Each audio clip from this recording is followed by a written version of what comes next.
Hello friends, welcome back to another video. So today's video is another top 10 obviously, and it will be top 10 Ninjago episodes. So for this video it's only for the Masters of Spinjitzu episodes because it's kinda unfair to compare Masters of Spinjitzu episodes to the Wild Brain ones. Most of the time you will have the Masters of Spinjitzu episodes way higher because they are 22 minutes episodes, you know. I mean the length really differs a lot and it makes the longer episodes better. So yeah, this is the part 1 of this mini series or whatever.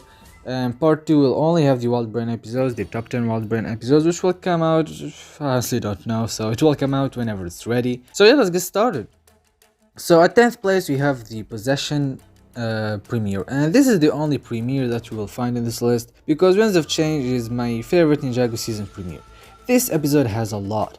First, Mora's introduction in the very first scene, the opening scene or whatever it's called, is just amazing. That scene was so scary with the Watchman and Mora, the malfunctioning statues. The whole vibe of that scene, also the lack of soundtrack, is very creepy, and one of the creepiest Ninjago scenes really, if not the creepiest. I didn't say the darkest, because there are darker scenes. In terms of being scary and the whole atmosphere and all that stuff is very creepy. Something else amazing about this episode is the Lloyd and Kai dynamic. Like Kai's promise to protect Lloyd at all the time and all that stuff, it's so good, man. Even afterwards when he gets possessed, when Lloyd gets possessed by Moro later on in the episode, you see Kai, like all the ninja fleed except for Kai. He stayed there and he was like, I don't care, even if this might cause me a lot of injuries or I might get beaten by Moro, I don't care. Like, I made Lloyd a promise that I'm gonna protect him at all costs, so I'm gonna do that. Like, and that really shows a lot about Kai's character.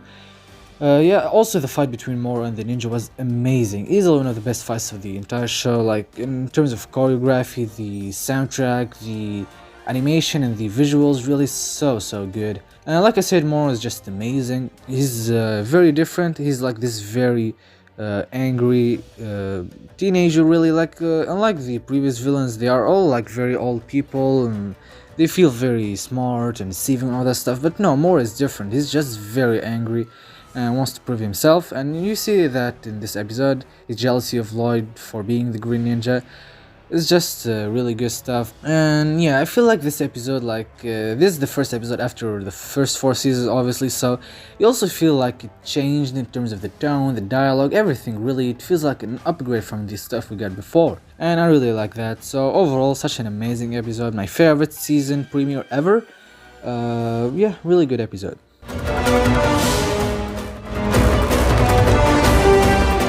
At 9th place we have episode 93, Lessons from Master. So this episode focuses mainly on the first realm story in Hunted, because it is the conclusion for that story, as Green Destiny, which is the finale for Hunted, is the conclusion for the season as a whole. But this episode wrapped up the first realm story really well. First you have the Dragon Hunters change or redemption or whatever you want to call it, because they became good in this episode and they are with the ninja now. And unlike other times where the villains become good, I feel like this time it was done really well, because it didn't happen suddenly, like oh, the villains were very evil, then suddenly in 1 minute they just do it in one scene and they become good. This happened before and after Hunted, but in here I feel like it was well done, because even in Saving Faith, you kind of start seeing the Dragon Hunters having these doubts about Iron Baron after what Faith told them. She told them that everything that Iron Baron told them before was just a bunch of lies, and it was just to make them Iron Baron's slaves, really. There's no Oni, there's none of that. So they had a real reason to start doubting. Not only, oh, we became good suddenly. No, they had a real reason, very realistic reason, which continued all the way to this episode, then which resulted in the end to see them become actually good. And I really like that. It shows how stronger the writing became, and it's really good motivation for them to become good. Jet Jack, Daddy No Legs, all these people, they're really good, and they had amazing conclusions in this episode, even Faith. Iron Baron was also amazing, and his death scene is so dark, easily one of the darkest scenes of the entire show. Like how Firstborn trapped him inside this steel cage or whatever, and like he didn't really die instantly, still can hear him groaning inside of it, but he for sure died afterwards, either because of starvation. So that was also really dark, and the stuff with Wu, also amazing stuff. The resistance story has some good scenes in here, like for example Ultraviolet versus Nia, which was really enjoyable to watch, but I mainly love this because of the first realm stuff, the Wu and Iron Baron journey, which was really interesting. So yeah, amazing episode and amazing conclusion to the first realm story.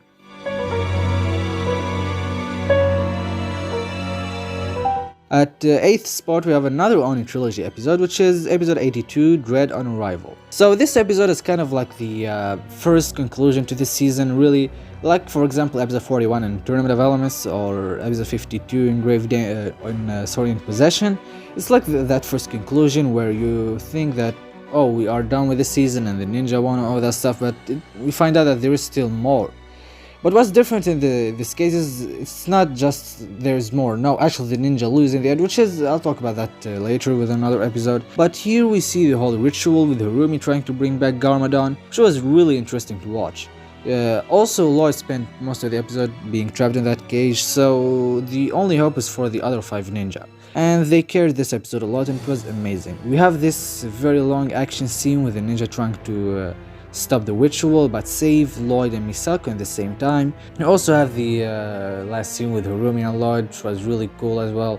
And the cliffhanger in the end with the Garmadon's hand raising, and you find out that Garmadon is actually resurrected and the season is not over at all. But this episode as a whole is just very interesting with the whole ritual idea and the ninja trying to save Lloyd and stop the ritual in the same time. So it has a lot of tension, it has a lot of intense moments, which I really like. Also you have the police, which were an amazing addition. It's great to see the police finally back, and they had a really good plan.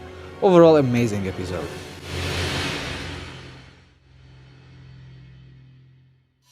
At 7th place we have another Oni trilogy episode, which is the second to last episode of the show as a whole, which is The Fall. So this episode is, in my opinion, one of the most underrated episodes because a lot of people really hate it because of Cole's fall and they think that it was executed poorly and all that stuff, but I honestly disagree. I think that was an amazing moment.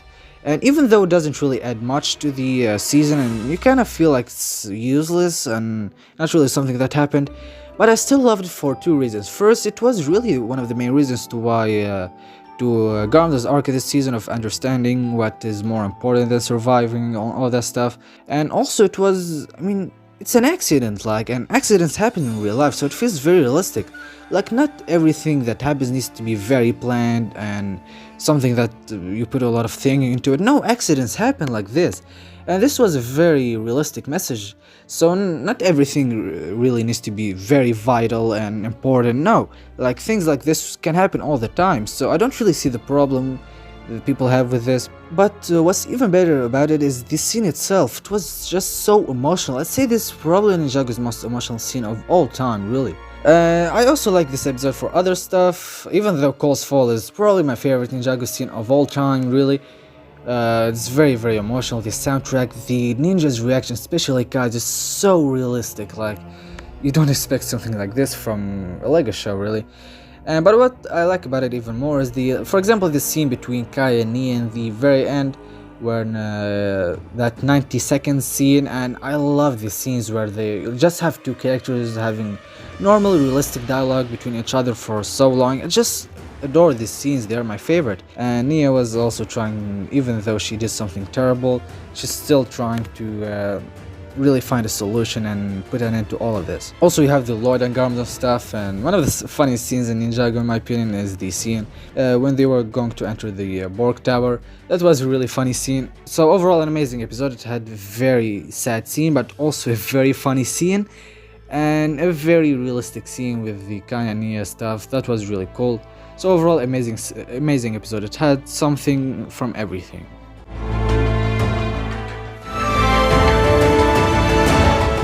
Next up, 6th spot, please don't hate me for this, but we have yet another Oni Trilogy episode, which is Game of Masks. This episode is amazing.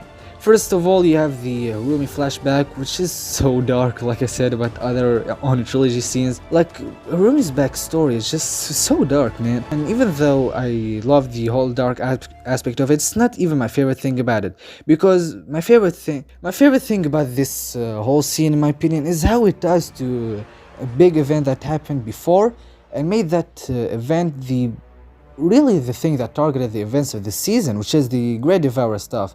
It's just a very genius decision taken by the writers and shows you how clever they are, really. And I just love the Rumi backstory stuff. It was amazing, very dark, very scary. Then you have the Quiet One reveal for Lloyd. We knew that the Quiet One is Rumi since the last episode, episode 80, but this was the reveal for Lloyd, and this has to be probably even the best scene of the entire show. It's so dramatic and so sad and has all the emotions. And even Lloyd, you can see how surprised he is, how shocked he is, how much he doesn't want to believe this, and he even said it himself. The dialogue is amazing, and the tension and the soundtrack and the animation, everything about the scene is so perfect. We also learned Harumi's full motives in this episode. She said that she has two motives really. The first, she wants Lloyd to suffer like he made her suffer, and the second is to give Ninjago the leader it deserves, because she thinks that Garmadon is really the protector that Ninjago needs and deserves. And we also have a lot of other great stuff, like the stuff with the other ninja debut, and even the crab fight, even though it gets a lot of hate because it feels out of place, but in my opinion I really like it. It had great choreography and all that stuff. So amazing episode. I really don't have anything about it that I don't like. Very good. The stuff with Lloyd and Harumi, the dialogue is amazing, top quality. Everything about this episode is just top tier.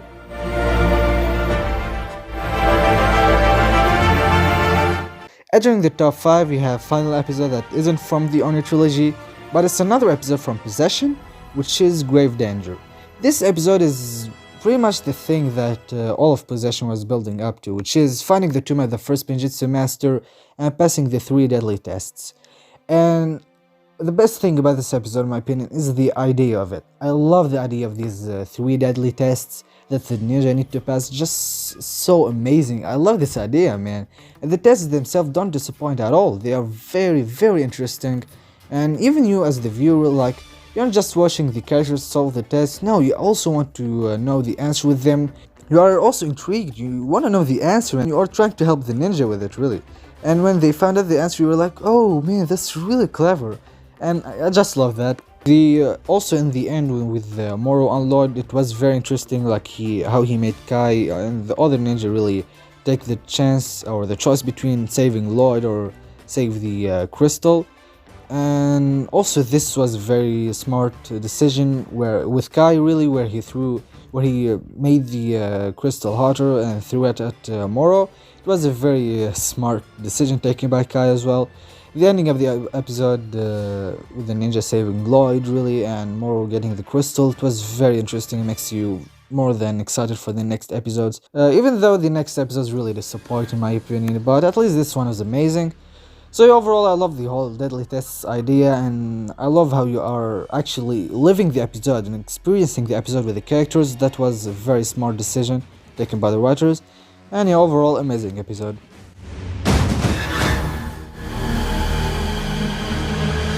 Next up, you have episode 92, Saving Faith. Even though it probably has the worst episode title in my opinion in all of Ninjago, but the episode itself is so good, legendary episode. This truly is a climax. First, you have the first realm stuff with the ninja getting captured, then Wu remembering the stuff. And to be fair, I don't like that the ninja got captured again, and I wish that we saw more of them trying to explore the first realm, even though we already got that. But I wish instead of making them get captured, I wish that we saw more of the interesting stuff with them exploring the first realm and all. But that's not really enough to make this episode any worse in my opinion, because the rest of the things is just amazing. You have Skylar, you have Mistake's death first, which was very unexpected, and it happened off screen, which was a good decision, and it's just very dark even though it happened off screen. And the Skylar stuff with her touching arms and then controlling the Colossus, like, that's one of the best things about the show, really. It's so exciting, And like I said about the last episode, you truly feel like you are experiencing this episode with the characters, when you are like, please Skylar, control the Colossus, like, be stronger than Garmadon. It feels very realistic. And Hurumi's death, man, one of the saddest scenes by far. And her redemption in the end, and how deep it was, like, this alone is an entire video for it. I don't really have time for it here.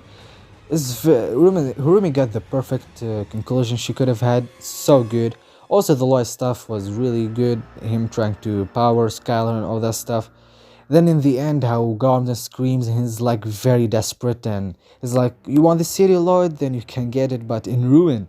Which was like, man, this is truly a climax and one of the strongest scenes of the show. And the also Wu remembering his past and getting back his memory was really cool. Like I said about episode 93, Lessons for Mastery, this is in this episode, which is Saving Faith, this is where the Dragon Hunters really start having the doubts because of what Faith said. And we even start to see conflict between them, like they got divided into two groups, which with each one of them having a different point of view, which was very realistic and amazing. So yeah, overall this is an amazing episode, truly a climax and one of the best episodes ever.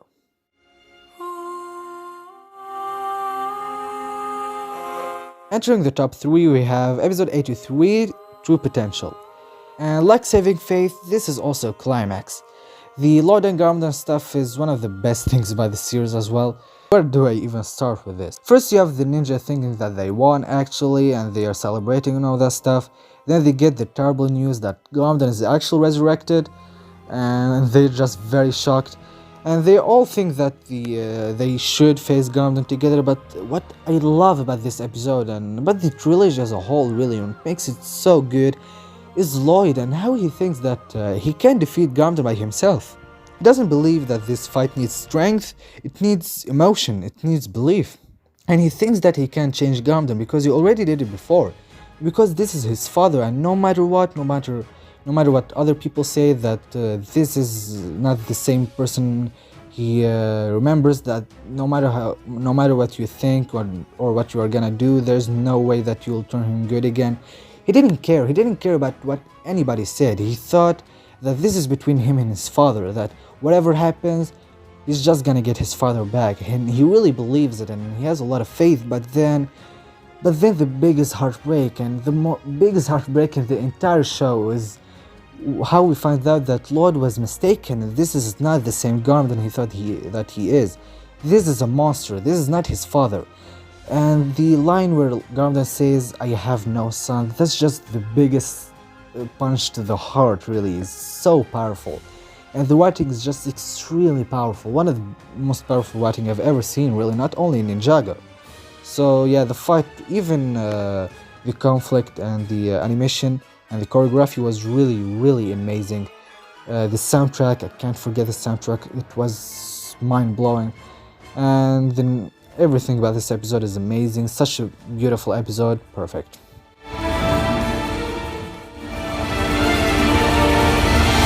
Finally, an episode that isn't from Possession or Sons of Garmadon or Hunted. But yeah, The Way Back is the Skybound finale, and this is also a very underrated episode. Like, people criticize it for the time reversal stuff and that because it reversed the whole season, but I heavily disagree with that, and I'd say that this is by far the best conclusion that the season could have had.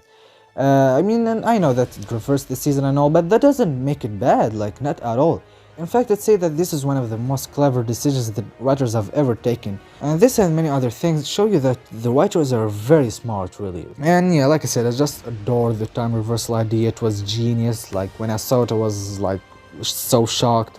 Amazing decision. It was done beautifully.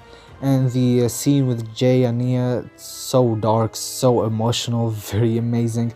Like, you are literally watching Jay holding the love of his life between his hands and she's dead.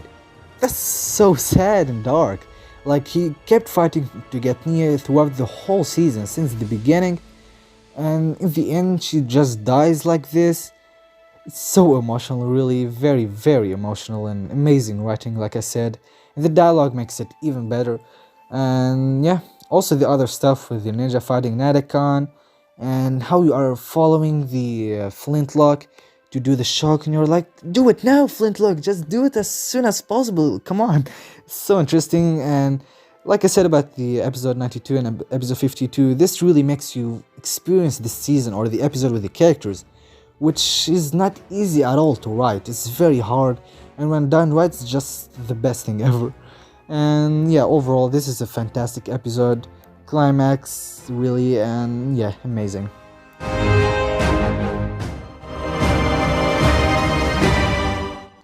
And finally, we have the final episode that we are gonna talk about today. One of my favorite episodes of all time. Episode 84, Big Trouble Little Ninjago, and which is also the Sons of Garmadon finale. This episode is just mind-blowing. My favorite thing about it is the end with Lloyd witnessing his friends die in front of him. And it's like, even though he saw his friends die, even though what happened to Harumi exactly happened to him now, and he realized that Harumi's plan succeeded. She did what she wanted to do. Garmadon is resurrected, and she made Lloyd suffer. But still, he's not gonna let it do to him what it did to her, and he even said it himself. And that shows how strong of a character he is, how amazing and brave he is. And that really shows a lot, really. Also, the final scene with the ninja waking up in the first realm, that's like, the excitement level can't get any higher. Like we were already very excited for Hunted, but this scene, like, it made us even more excited. And like, that's probably my favorite scene probably in the entire show, because the amount of excitement it gives you, it literally gives you chills, really. Amazing scene. And yeah, also the rest of the episode was amazing, and what I like about it is how complex it is. It has a lot of things, and the writing is very complex. You have Lloyd and Baby Roo, you have Nia and Misako fighting Garmadon, you have the ninja fighting the Colossus, you have Mistaki, you have a lot of things, and all of them are very interesting. And all of them are very, very interesting and exciting to watch. And during your watch for this episode, you are truly on the edge of your seat. You are like, what are the ninja gonna do? And very, very excited, because you are not sure that the ninja will win, really. And like any other finale in the show, you are like really sure that the ninja will win, but here is very different. And what makes it even better is that shock, man, the huge plot twist of the ninja losing. That's just the best plot twist in the entire show. It's so unexpected. And the writing of this episode is just mind-blowing. Amazing episode. My favorite episode in Ninjago, and probably one of, if not my favorite episode of all time. So yeah, that's really all for today's video. This is my top 10 Ninjago episodes. Yeah, like other videos, this video had no script at all, nothing. I was just talking from the top of my head. And I hope that I did well, and I described the episodes very well, I hope that you liked the video. So it's already very long, like, my god, it's 26 minutes long. I hope that I can make it shorter with the editing, but I don't know, I might not. But yeah, thanks for watching. Don't forget to tell me in the comments what is your top 10 Ninjago episodes. And yeah, don't forget to like, subscribe, share to friends, and I'll see you next Sunday. Bye.